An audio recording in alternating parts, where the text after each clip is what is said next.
हम बात करेंगे पूरे के पूरे अक्टूबर मंथ में पूरे भारत पे रेनफॉल कितनी होगी और जो साइक्लोन्स बनेंगे उसका कहाँ कहाँ पे किस राज्य पे कितना इफेक्ट होगा और ट्रैक कहाँ रहेगा, किस तरह से कंडीशंस रहेंगे, इसके बारे में पूरी डिस्कशन करने वाले हैं।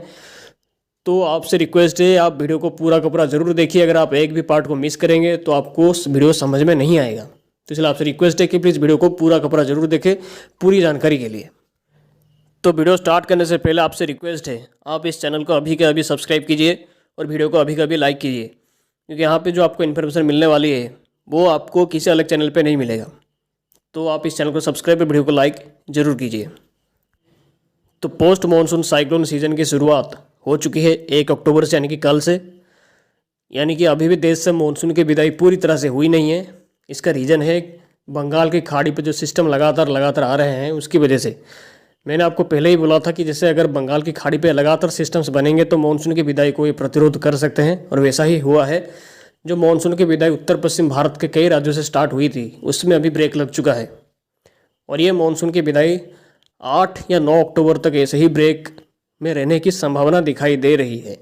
यानी कि जो अभी करंटली एक सिस्टम बना है west central bay of Bengal पे, वो सिस्टम पूरे भारत को अफेक्ट करने वाला है 8 अक्टूबर तक। 8 अक्टूबर के बाद वो सिस्टम निष्क्रिय होगा। उसके बाद मानसून 10 तारीख से फिर से विड्रॉल करना स्टार्ट करेगा, और उम्मीद है कि 15 तारीख तक 15 या 16 तारीख तक मानसून मोस्ट ऑफ इंडिया से विड्रॉल हो जाएगा।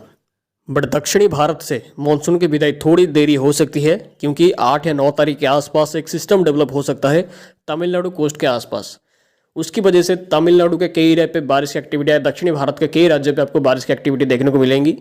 उसकी वजह से दक्षिणी भारत में मानसून की विदाई थोड़ी लेट हो सकती है। इसके बाद आपको क्या क्या कंडीशंस देखने को मिलने वाले हैं, साइक्लोन कब बनेगा, इसके बारे में हम वीडियो के आगे डिस्कशन करेंगे। तो पहले भी बात करते हैं कि पूरे अक्टूबर पे भारत पे आपको रेनफॉल कैसा देखने को मिलने वाला है, कहाँ कहाँ पे किस किस राज्य पे कितना रेनफॉल आपको देखने को मिलेगा। तो यहाँ पे स्क्रीन पे आप एक मैप को देख सकते हैं कि यहाँ पे 1 अक्टूबर से लेकर 8 अक्टूबर पे कहाँ कहाँ पे किस तरह से बारिश की एक्टिविटी रहने वाली है, इसके बारे में ये आपको मॉडल दिखा रहा है। तो अगर हम देखें तो 1 से लेकर 8 अक्टूबर के बीच में दक्षिणी भारत पे रेनफॉल एक्टिविटी काफ़ी अच्छी है, और इसके साथ पूर्वी और मध्य भारत के साथ उत्तर भारत के कुछ राज्यों पे भी बारिश की एक्टिविटी आपको सामान्य से ज़्यादा देखने को मिल सकती है। तो अगर हम बात करें उत्तराखंड के साथ पूरे के पूरे उत्तर प्रदेश पे आपको भीषण बारिश का प्रकोप इस टाइम के दौरान देखने को मिलने वाला है, यानी कि 1 से लेकर 8 अक्टूबर के बीच में। इसके साथ हरियाणा के जो दक्षिणी भाग है उसके साथ दिल्ली, पूरे के पूरे मध्य प्रदेश, छत्तीसगढ़, उड़ीसा, वेस्ट बंगाल, बिहार, झारखंड के साथ आंध्र प्रदेश, तेलंगाना, तमिलनाडु, पुडुचेरी, कराईकाल, केरला, कर्नाटका, ये सब एरिया पे रेनफॉल आपको सामान्य से ज़्यादा देखने को मिल सकती है। तो ये मैप है अक्टूबर 8 से लेकर 15 के बीच में। तो यहाँ पे दक्षिणी भारत में रेनफॉल एक्टिविटी काफ़ी ज़्यादा दिखाई दे रही है, यानी कि सामान्य से ज़्यादा रेनफॉल दिखाई दे रही है। इसका रीज़न होगा, जैसे मैंने आपको वीडियो के स्टार्टिंग में बोला था कि अक्टूबर 8 या 9 के आसपास तमिलनाडु कोस्ट के आसपास में एक सिस्टम डेवलप हो सकता है जो कि साइक्लोनिक सर्कुलेशन या लो प्रेशर के श्रेणी पे जा सकता है। तो वो सिस्टम की वजह से दक्षिणी भारत के जो राज्य है तमिलनाडु, पुडुचेरी, कराईकल, दक्षिणी आंध्र प्रदेश, तेलंगाना, हैदराबाद और जो केरला, कर्नाटका, महाराष्ट्र के जो दक्षिणी भाग है वहाँ पे रेनफॉल एक्टिविटी सामान्य से थोड़ी ज़्यादा देखने को मिल सकती है। और इसके साथ उड़ीसा, वेस्ट बंगाल, नॉर्दर्न आंध्र प्रदेश के साथ छत्तीसगढ़ और जो महाराष्ट्र के जो एरिया आ रहा है वहाँ पे भी आपको रेनफॉल एक्टिविटी सामान्य देखने को मिल सकती है। और मध्य प्रदेश के जो दक्षिणी और मध्य भाग है वहाँ पे भी रेनफॉल एक्टिविटी सामान्य देखने को मिल सकती है। उत्तर प्रदेश के जो दक्षिणी पूर्वी भाग है वहाँ पे भी रेनफॉल एक्टिविटी नॉर्मल रह सकती है, और बिहार और झारखंड में भी रेनफॉल एक्टिविटी नॉर्मल रह सकती है। बट बाकी के जो राज्य है जो उत्तर पश्चिम भारत वहाँ पे मौसम लगभग सूखा ही रहेगा, ज़्यादा कोई खास एक्टिविटी होने की संभावना दिखाई नहीं दे रही है। और जो तमिलनाडु कोस्ट के आसपास अक्टूबर 8 के आसपास में एक सर्कुलेशन बनेगा, वो सर्कुलेशन अरेबियन सी के साउथ ईस्ट पार्ट पे रीइमर्ज करेगा, और वहाँ पे एक लो प्रेशर भी बन सकता है, बट ज़्यादा उसका कोई इंटेंसिफिकेशन होने की संभावना दिखाई नहीं दे रही है। यानी कि हमारा कंक्लूजन ये निकला कि अक्टूबर 15 तक हमें कोई भी साइक्लोन एक्टिविटी देखने को मिलने वाला नहीं है। तो अभी जब मैप आप स्क्रीन पे देख रहे हो वो है अक्टूबर 14 से लेकर 22 के बीच में। यहाँ पे पूर्वी भारत और दक्षिणी भारत में रेनफॉल एक्टिविटी नॉर्मल है, बट पूर्वी भारत में रेनफॉल एक्टिविटी सबसे ज़्यादा दिखाई दे रही है। इसका रीज़न क्या हो सकता है वो आपको पता होगा। बंगाल की खाड़ी पे ट्रॉपिकल एक्टिविटीज इस टाइम के दौरान काफ़ी बढ़ सकती है। आप लोगों को याद होगा कि 19 सितंबर को मैंने एक वीडियो अपलोड किया था पोस्ट मानसून साइक्लोन प्रेडिक्शन, अक्टूबर मंथ का जो साइक्लोन प्रेडिक्शन के ऊपर एक पार्ट 1 अपलोड किया था। वहाँ पे मैंने साफ साफ आपको बोला था कि अक्टूबर 14 से लेकर 22 के बीच में आपको बंगाल की खाड़ी पे ट्रॉपिकल एक्टिविटीज़ देखने को मिलेंगी। और उस टाइम के दौरान कंडीशंस कैसे रहेंगे इसके बारे में मैंने बात आपको बोला था कि लानिना का कंडीशन, एल नीनो का कंडीशन क्या होता है, नेगेटिविटी पॉजिटिविटी क्या होता है, और उसका इफेक्ट आपको भारत के जो मौसम है वहाँ पे किस तरह से देखने को मिलता है, क्या क्या परिवर्तन देखने को मिलता है, इसके बारे में मैंने वो वीडियो पे आपको अच्छे से समझाया था। और इस वीडियो पे मैंने आपको ये भी बोला था कि बंगाल की खाड़ी पे अक्टूबर 14 से लेकर 22 के बीच में एक साइक्लोनिक स्टॉर्म, एक ग्रेटर देन साइक्लोनिक स्टॉर्म वाला एक सिस्टम डेवलप हो सकता है जो कि भारत के पूर्वी इलाकों का अफेक्ट करेगा। और अभी भी मैं इसी बात से ही अड़ा हूँ कि अक्टूबर 14 से लेकर 22 के बीच में बंगाल की खाड़ी पे एक साइक्लोनिक स्टॉर्म या ग्रेटर देन साइक्लोनिक स्टॉर्म वाला एक सिस्टम डेवलप हो सकता है जो कि भारत के जो पूर्वी इलाके हैं वहाँ पे अफेक्ट करने वाला है। तो इस मैप पे आप देख सकते हो कि थाईलैंड से काफ़ी सारा रेन बंगाल की खाड़ी की तरफ बढ़ रहा है। इसका मतलब साफ है कि आपको वही से सिस्टम फॉर्मेशन, लो प्रेशर या डिप्रेशन फॉर्मेशन हो सकता है और वो सिस्टम प्रोग्रेस करेगा पूर्वी भारत के इलाकों की ओर। तो अगर हम देखें तो आंध्र प्रदेश, उड़ीसा, वेस्ट बंगाल और बांग्लादेश, ये चारों एरिया है जो इस सिस्टम के टारगेट जोन पे आ सकते हैं। तो इस सिस्टम को लेकर अलग अलग मॉडल्स, इसके बारे में क्या क्या फोरकास्ट दे रहे हैं, इसके बारे में मैं आपको आगे अच्छे से बात करूंगा इसके बारे में। तो अभी बात करते हैं कि अक्टूबर 14 से लेकर 22 के बीच में भारत पे रेनफॉल की एक्टिविटी किस तरह से देखने को मिल सकती है। तो उत्तर पश्चिम भारत पे मौसम लगभग सूखा ही रहेगा क्योंकि इसी टाइम के दौरान मानसून की जो वापसी है वो लगभग पूरे भारत से हो चुकी होगी, पूर्वी भारत और दक्षिणी भारत को छोड़कर। तो दक्षिणी भारत जो एरिया है, तमिलनाडु, पुडुचेरी, कराईकाल, केरला और कर्नाटक में रेनफॉल एक्टिविटी सामान्य रह सकती है। और आंध्र प्रदेश, तेलंगाना, महाराष्ट्र के साथ छत्तीसगढ़ पे रेनफॉल एक्टिविटी सामान्य रह सकती है। बट नॉर्दर्न आंध्र प्रदेश के साथ ओडिशा पे रेनफॉल एक्टिविटी सामान्य से ज़्यादा आपको देखने को मिलेगी। और वेस्ट बंगाल, बांग्लादेश और बिहार, झारखंड पे भी रेनफॉल एक्टिविटी सामान्य से ज़्यादा देखने को मिल सकती है। उत्तर प्रदेश पे रेनफॉल एक्टिविटी कम रहेगी बट पूर्वी इलाके में रेनफॉल एक्टिविटी सामान्य रह सकती है। तो ये जो मैप आप देख रहे हो ये अक्टूबर 22 से लेकर 29 तारीख के बीच में यहाँ पे मानसून लगभग पूरे भारत से विड्रॉल हो चुका होगा। दक्षिणी भारत से पूरे के पूरे भारत पर मौसम लगभग साफ ही रहेगा बट पूर्वी भारत और बांग्लादेश पर रेनफॉल एक्टिविटी सामान्य से ज़्यादा रह सकती है क्योंकि इस टाइम के दौरान भी एक सिस्टम डेवलप हो सकता है नॉर्थ अंडमान सी के आसपास जो कि भारत के एरिया को अफेक्ट कर सकता है और वो भी एक साइक्लोनिक स्टॉर्म का रूप भी लेने की संभावना दिखाई दे रही है। तो हमारा अक्टूबर मंथ का कंक्लूजन ये निकला कि अक्टूबर मंथ में पूर्वी भारत, दक्षिणी भारत, मध्य भारत के साथ उत्तर भारत के कुछ राज्य पे रेनफॉल एक्टिविटी सामान्य से ज़्यादा रह सकती है।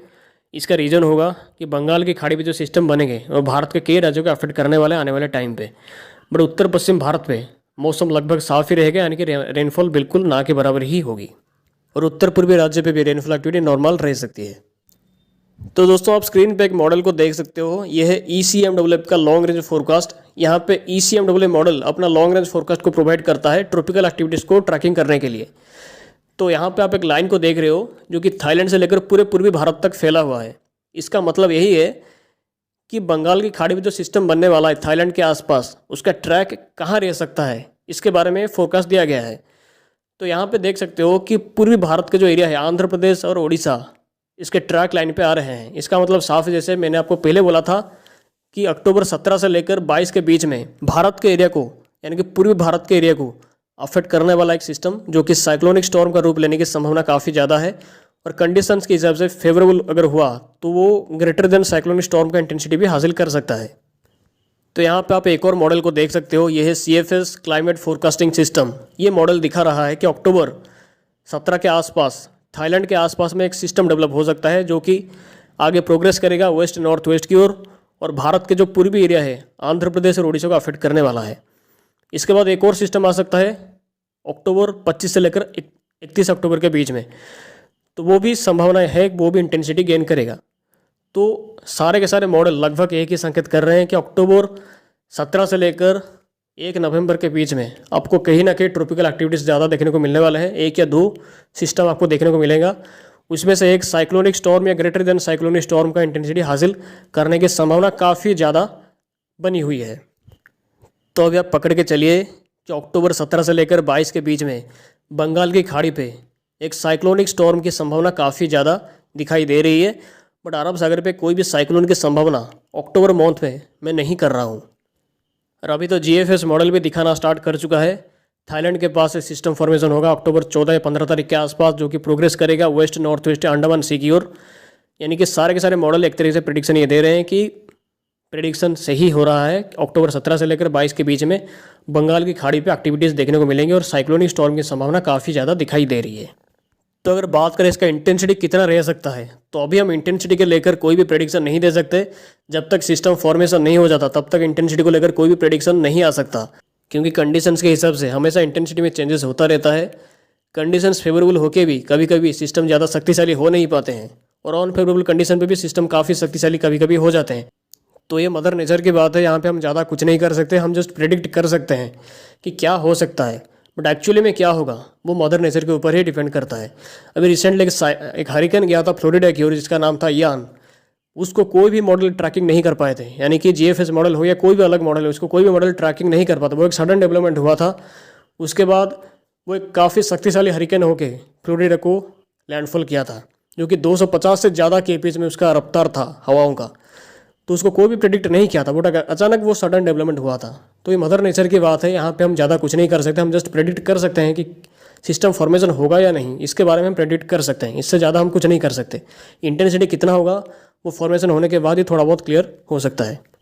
तो अक्टूबर मंथ का साइक्लोन फोरकास्ट का कंक्लूजन ये निकला कि अक्टूबर मंथ के 17 से लेकर 22 के बीच में बंगाल की खाड़ी पे ट्रॉपिकल एक्टिविटीज़ देखने को मिलेंगी, जो कि साइक्लोनिक स्टॉर्म की संभावना लेने की काफ़ी ज़्यादा दिखाई दे रही है। और एक्चुअली में वो और कितना शक्तिशाली होगा वो सिस्टम फॉर्मेशन के बाद ही पता लगेगा। बट आप समझ लीजिए कि पूर्वी भारत में rainfall activity, Orissa, Andhra Pradesh, waste Bengal, इस एरिया पे रेनफॉल एक्टिविटी सामान्य से ज़्यादा होने वाली है। और अक्टूबर के लास्ट में भी एक सिस्टम डेवलप हो सकता है, उसका भी इंटेंसिटी गेन करने की संभावना दिखाई दे रही है। और अरब सागर पे कोई साइक्लोन की संभावना दिखाई नहीं दे रही अक्टूबर मंथ में।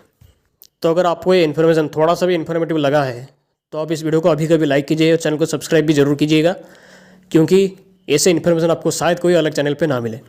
आप सभी का बहुत बहुत धन्यवाद वीडियो में आखिर तक बने रहने के लिए। आप सभी का दिन शुभ हो।